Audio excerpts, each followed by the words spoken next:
শুভ নববর্ষ সকলকে। সকলের নতুন বছর সুখ সমৃদ্ধিতে ভরে উঠুক। নববর্ষের দিন আমি, মা, বুনু আর ঠাকুমা ছিলাম বাড়িতে। ঠাকুমা আর বুনু আগেই কালিঞ্জর মন্দির চলে গেছে। পরে আমি আর মা এই যাচ্ছি। এত রোদ, দূর ছাতা ছাড়া বেরোনো অসম্ভব। মন্দিরে পৌঁছে দেখি পুজো ততক্ষণে হয়ে গেছে প্রায়।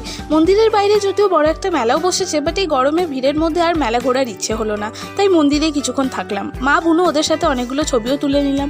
বুনু এখানে চোখে সানগ্লাস দিয়েছে, কারণ ওর চোখে একটা ইনফেকশন হয়েছে আর বেশিক্ষণ গরমে থাকার ফলে বারবার জল তেষ্টা পাচ্ছে। মাকে একটু পোজ দিতে বলায় মা শাড়ি পরিপাটি করে নিচ্ছে। আর এই যে আমরা সখীরা, আমরা সব ফ্রেন্ডসরা আজকের দিনটায় শাড়ি পরি। বাঙালি নববর্ষ বলে কথা, বঙ্গকন্যা হয়ে শাড়ি পরবো না তাই আবার হয়?